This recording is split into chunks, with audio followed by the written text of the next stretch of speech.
Ալեքսանդր Մանթաշյանցը, լինելով հայ առաքելական եկեղեցու զավակ,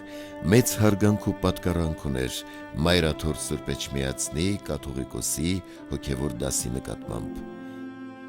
1903 թվականի մարտին Թիֆլիս եկավ Խրիմյան հայրիկ կաթողիկոսը, սակայն այդ օրերին հիվանդ պառկած էր Ալեքսանդր Մանթաշյանցը։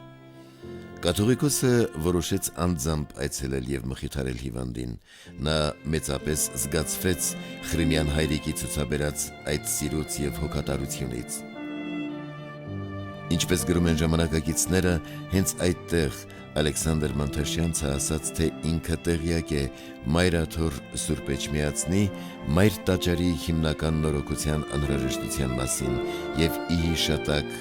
այս այցելության հանձն է առնում այդ ամբողջ ծախսը կատարել։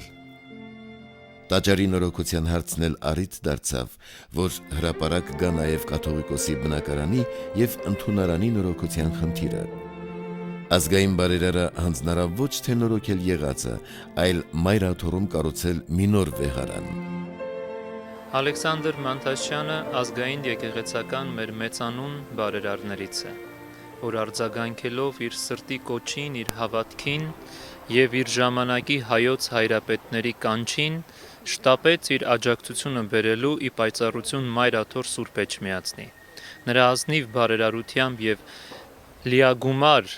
նվիրատվությամբ Մայրաթոր Սուրբ Էջմիածնում կատարվեցին բազում իրագործումներ, և այդ իրագործումներից կոթողայինը ամենայն հայոց հայրապետի նոր նստավայրն էր, որ կառուցվեց, և այսօր հայոց հայրապետը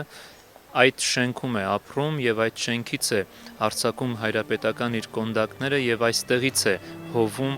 աշխարհասփյուռ հայությանը։ Վեհարանի համար Մանթաշյանի հատկացրած գումարը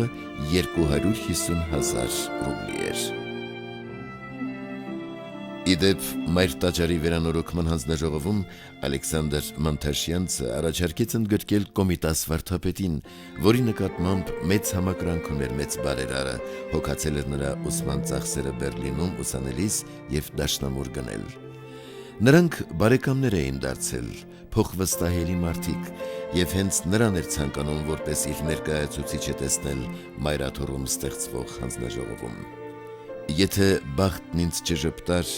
և ես Սուրբ Էջմիածին և ապա իմ անգին բարերար պարոն Ալեքսանդր Մանթաշյանցի միջոցով Գերմանիա չգնայի, կլինեի իմ հայրենիքում Կուտինայում շատ մի կոշկակար, որովհետև որբիս խնամող Հարություն հորեղբայրս էլ կոշկակար էր, և ակնհայտնի բան է, որ ես էլ ամենայն հավանականությամբ նրան պիտի աշակերտեի, հետագայում գրում է Կոմիտասը։ Մանթաշյանցը կապված էր հայոց մշակույթի հետ և քանի մարդ նա ուղարկել է իր հաշվին ուսանելու Եվրոպա։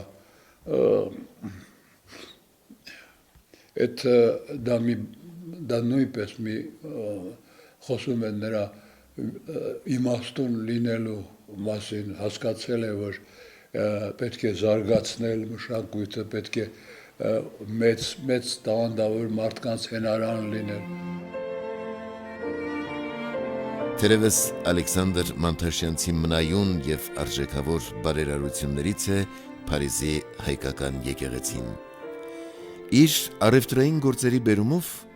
Ալեքսանդր Մանթաշյանցը տարվա մի մասը շուրջ 4 ամիս անց էր կացնում Եվրոպայի սրտում, Փարիզում։